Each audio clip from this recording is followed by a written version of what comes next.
अपने पसंदीदा शो के फुल एपिसोड देखने के लिए अभी डाउनलोड करें दंगल प्ले ऐप।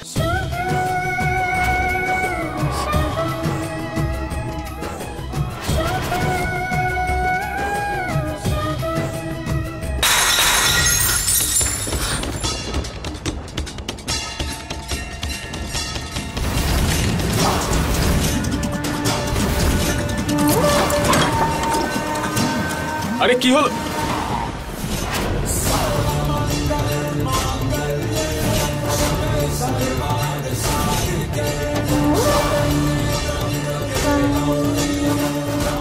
কে ভাঙলো এটা?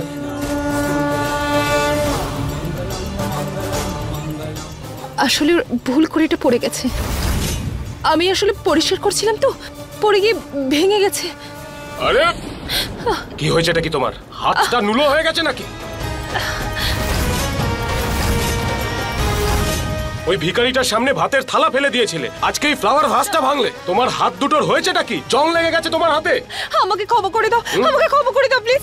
আমার খুব লাগছে হাতে, লাগছে লাগছে আমার হাতে।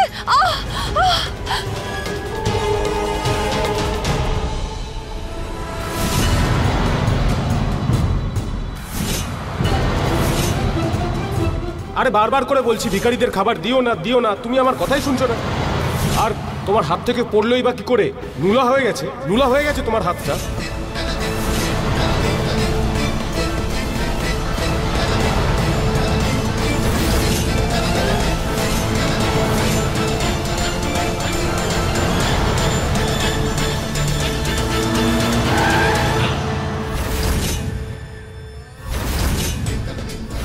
রাস্তার মাঝখানে এরকম পাথর কে রাখলো?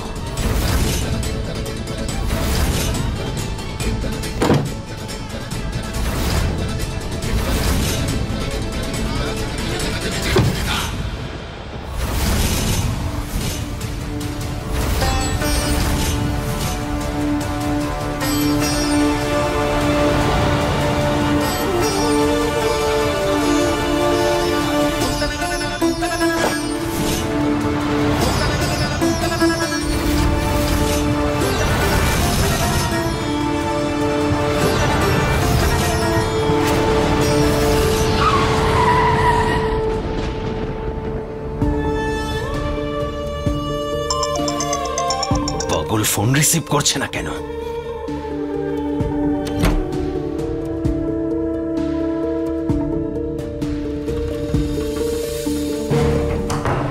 আরে ভাই, এই লোকটা পাগল নাকি?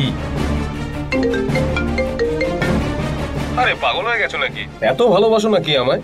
2 মিনিটের মধ্যে 4 বার ফোন করলে। তোমার মুখে লাগাম দাও, নইলে জিভ ছিঁড়ে দেব। তোমার খারাপ সময় কখন শুরু হবে তুমি নিজেই বুঝতে পারবে না। আরে দাদা, সময় আমার ইশারায় চলে, তাই আমি ডিসাইড করি কার সময় ভালো চলবে আর কার সময় খারাপ। বাজে কথা বন্ধ করো। তোমার ইশারায় চলতে থাকা সময় কখন উল্টে গিয়ে তোমায় বেঁধে ফেলবে তুমি নিজেই বুঝতে পারবে না। আরে ভাই, তুমি তো দেখছি আমায় একটুও ভরসা করো না। মাথায় রেখো, দাঁত থাকতে দাঁতের মর্ম না বুঝলে না নিজেকেই আফসোস করতে হবে। সচেতন হয়ে যাও কারণ। আর হ্যাঁ, একটা কথা মনে রেখো, ক্ষুধার্ত বাঘ হামলা করে কিন্তু আহত বাঘ সব শেষ করে দেয়। আর এই মুহূর্তে শুভ এক আহত বাঘের। আরে ভাই শান্ত হও না একটু। আমি আমার কাজ করে দিয়েছি। শুভের ব্যাপারে তোমার চিন্তা করার কোনো প্রয়োজন নেই। কে করেছো তুমি? আমি আমার প্রীতির পেছনে ঘুরে বেড়ানো লোককে মৃত্যু ছাড়া আর কি উপহার দিতে পারি? আমি না ওর পেছনে একটা ক্ষুধার্ত নেকড়ে ছেড়ে দিয়েছি। মানে? যতক্ষণে তুমি এই ফোনটা রাখবে ততক্ষণে তুমি শুভের মৃত্যুর খবরটা বাড়িতে বসেই পেয়ে যাবে। বাহ, সত্যি নিয়তির খেলা কে বোঝে। ও একটা ভুল সিদ্ধান্ত নিজের হাতে তুলে নিয়েছে।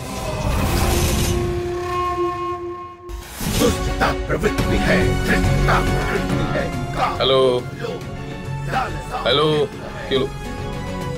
আরে ভাই, এই লোকটা যতটাই লম্বা ওর বুদ্ধিটা দেখছি ঠিক ততটাই কম।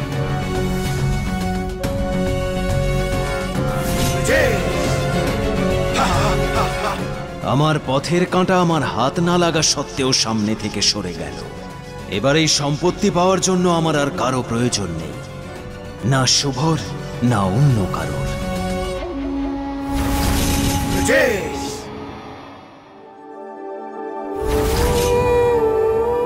আমি এখনো কেন এই মানুষটাকে সহ্য করে যাচ্ছি, যে আমার সাথে এত ঘৃণ্য ব্যবহার করে যাচ্ছে?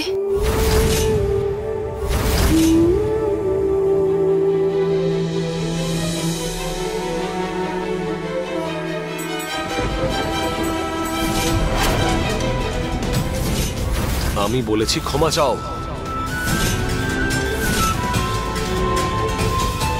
আমাকে কিছু করতে হবে, আমি এভাবে চুপ করে থাকতে পারি না।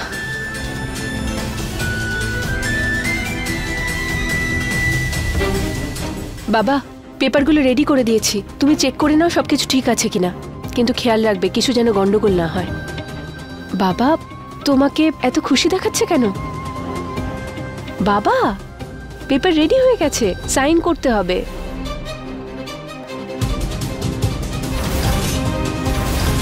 এখন আর এসবের কোনো প্রয়োজন নেই, জ্বালিয়ে দাও এটা। তার মানে? আমার বলার কারণ যে আমি তোমাকে বিশ্বাস করি, তুমি নিশ্চয়ই পেপার ঠিকঠাক বানিয়েছো। সত্যিকারের এই পেপারটা জ্বালিয়ে দেওয়াই ভালো হবে, কারণ এটায় সাইন করার মতো আর কেউ আসবে না।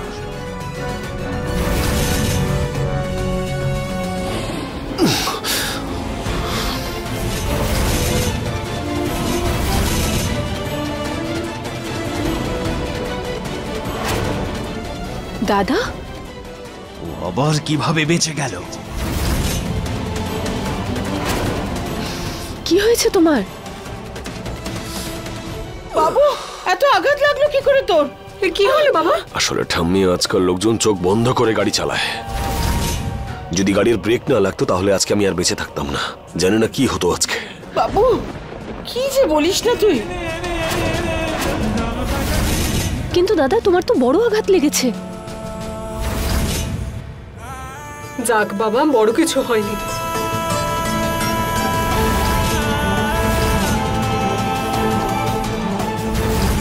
তোর হাতে এটা কি?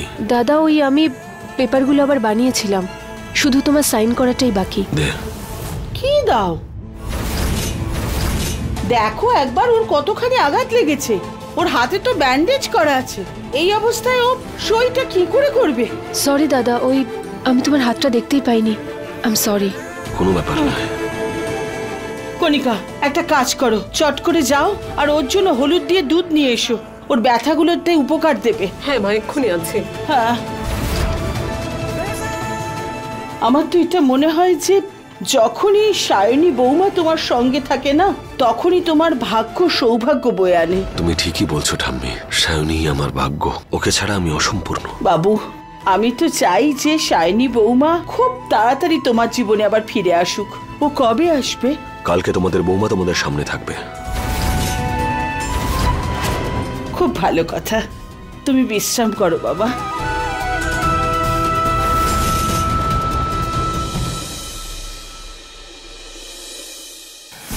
সায়নী, সবাই বসে পড়েছে, খাবারটা নিয়ে এসো। হ্যাঁ পিসি। 4 বছর ধরে আমি নিখোঁজ।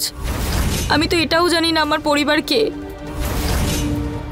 ওদের এটা মনে হচ্ছে না তো যে আমি মরে গেছি? ওরা আমাকে চিনতে পারবে তো?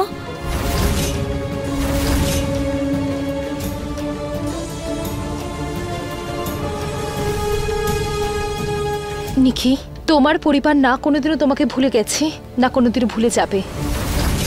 দেখবে তোমার পরিবার তোমার জন্য অবশ্যই অপেক্ষা করে আছে। যদি এটা সত্যি হতো। তুমি ঠিক আছো তো? হ্যাঁ, আমি ঠিক আছি। আর আমার আস্তে আস্তে মনেও পড়ছে যে মানুষটা আমাদেরকে সাহায্য করছে সে কে। এটা তো একদম ঠিক বলেছো মা। কিন্তু মা, এটা যথেষ্ট নয়। এবার আমাকে ভাবতে হবে যে তোমাদের দুজন কিভাবে ওষুধটা না নিয়ে থাকতে পারবে। কারণ যতক্ষণ না তোমরা ওষুধ খাওয়া বন্ধ করছো, ততক্ষণ তোমাদের স্মৃতি ফিরে কি করে আসবে? কিন্তু আমরা এভাবে কতদিন বাঁচবো? যতদিন আমরা এই বাড়িতে থাকবো ততদিন ও আমাদের এই ওষুধটা খাইয়ে যাবে। হ্যাঁ মা, ঠিক বলেছো। নিকি একদম ঠিক কথা বলেছে। আমরা ওর থেকে কিভাবে বাঁচবো? আমি না যে করে হোক এখান থেকে পালিয়ে যাব।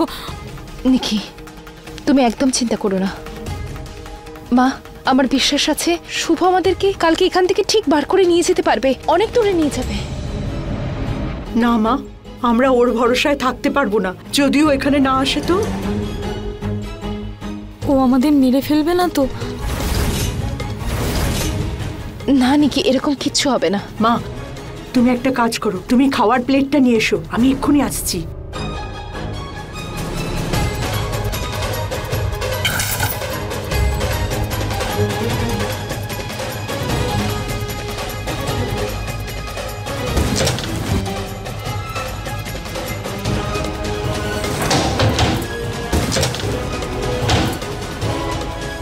এই নাও, ধরো মা।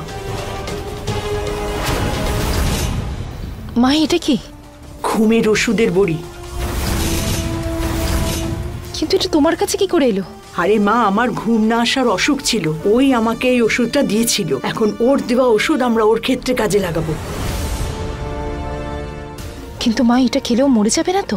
আরে না মা, শুধু ঘুম আসবে, ও খুব নিশ্চিন্তে ঘুমিয়ে পড়বে, আর তখন আমরা তিনজনে পালাবো। দাও বৌদি আমাকে। তুমি ঠিক বলছো মা।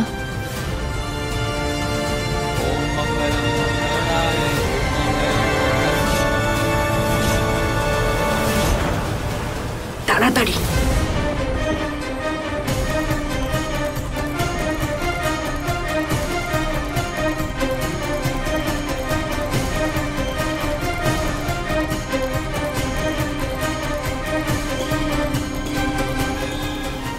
এটা ধরো। ও জানতে পারবে না তো? না না মা, ভগবান তাকেই সাহায্য করেন যে নিজেকে সাহায্য করে। হ্যাঁ।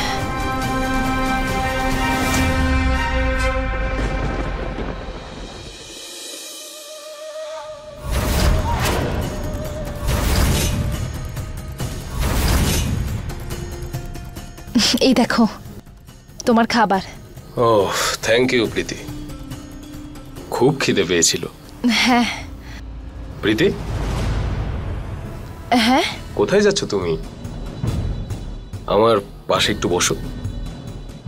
ঠিক আছে।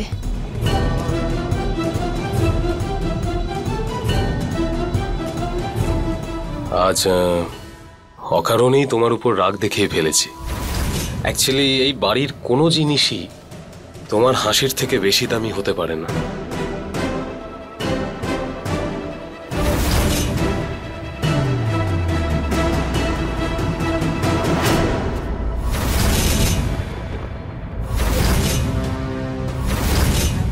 তুমি আমার হাত থেকে একবার খেয়ে নাও, আমার মনে হবে যে তুমি আমায় ক্ষমা করে দিয়েছো। না, এটা তো তোমার খাবার, তাই না? আমি জানি তুমি কেন আমার সাথে এভাবে ব্যবহার করছো এখন,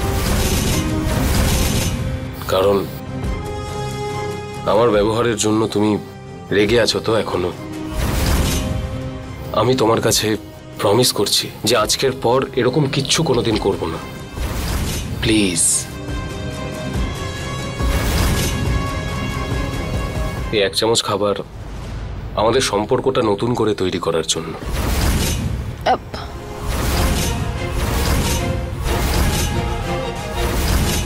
তুমি কি ধরনের কথা বলছো?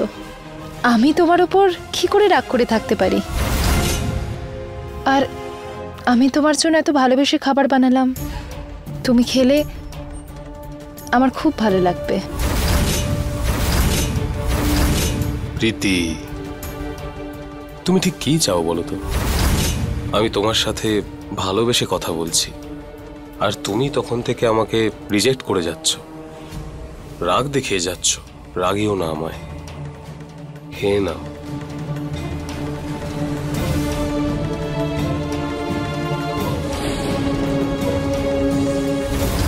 এইটাই তো আসলে একজন স্ত্রীর আসল কর্তব্য। আরো একটু খাও। আরে তুমি যদি খাও তাহলেই আমার পেট ভরে যাবে।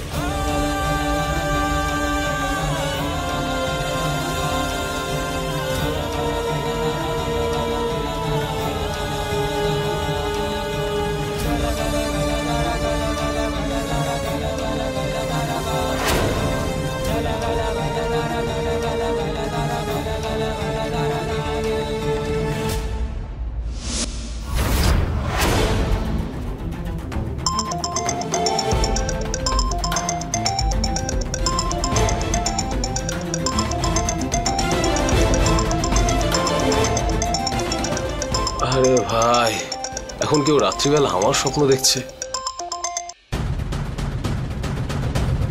খুশির খবর পেয়ে গেছো তো তুমি? কি বলেছিলে তুমি? সময় তোমার ইশারায় চলে। হ্যাঁ স্যার। আরে বোকা, শুভ বেঁচে আছে, আর এখন তোমার সমস্ত প্ল্যান জ্বালিয়ে পুড়িয়ে ছাই করে দিয়েছে। এটা কিভাবে হওয়া সম্ভব? তোমার মতো একটা হদ্দ বোকার সাথে সবকিছুই হতে পারে। হ্যাঁ, আরো একটা কথা, শুভ সায়নীকে নিয়ে কালকে বাড়িতে আসবে। এবার তুমি দেখো তোমার প্রীতিকে শুভর কাছ থেকে তুমি কিভাবে বাঁচাবে। ইডিয়েট।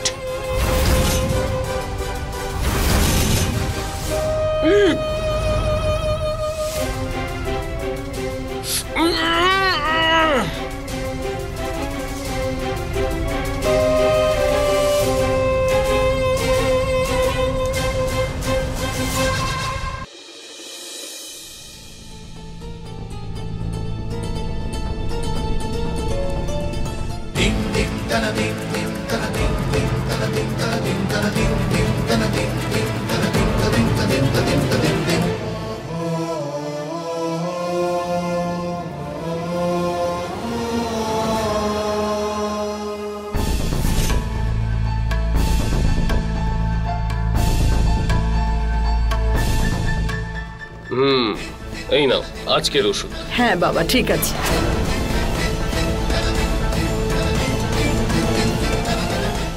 নাও বাবা নাও, এই নাও। Thank you.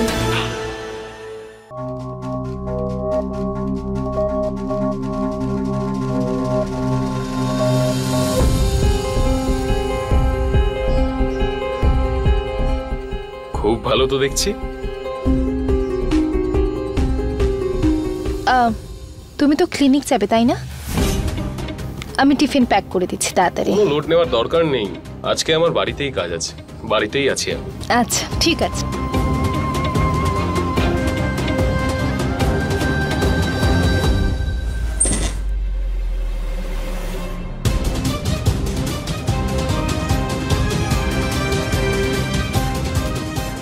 এবার কি করব?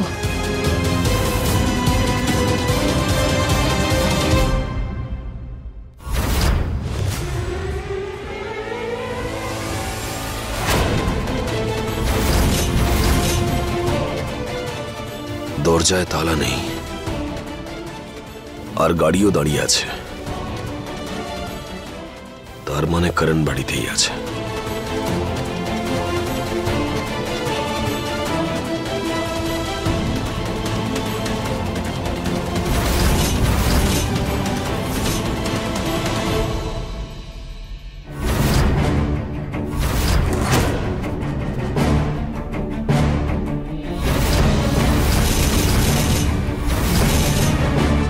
এবার কি হবে? যদি শুভ আমাদেরকে বাঁচাতে আসে তাহলে তো আমরা সবাই মারা পড়বো।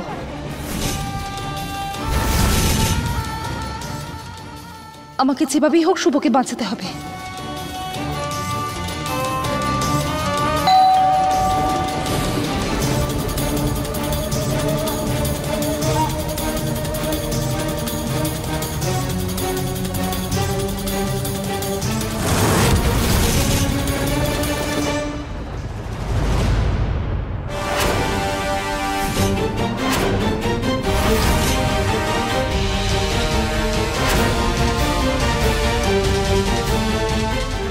আরে প্রীতি,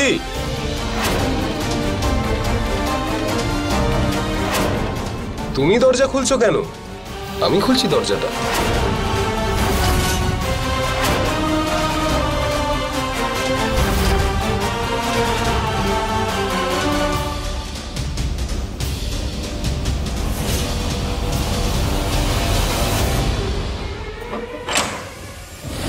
হাই হাই, বাইরে কোথায় যাচ্ছিস? ভিতরে চল রে।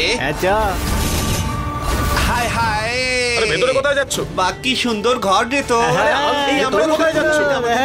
তোরই ঘর, নাচ রে, নাচ নাচ। আমরা তো তোর ছেলে হওয়ার আনন্দে নাচতে এসেছি। আমার কথাটা শোনো বাজা তোমরা। রে, বাজা সবাই, কি হচ্ছে? নাচ। লুকিয়ে নিয়ে চলো আমাকে।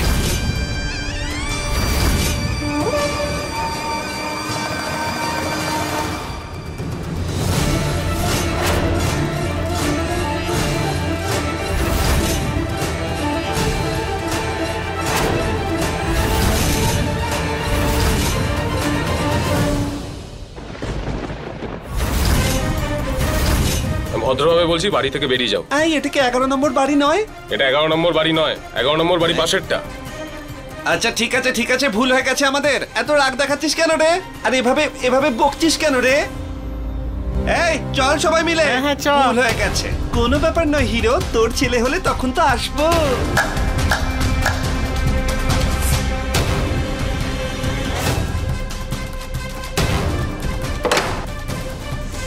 আমার এটা কেন মনে হচ্ছে নিশ্চয়ই কিছু একটা প্রবলেম চলছে, আমাকে বের করতেই হবে।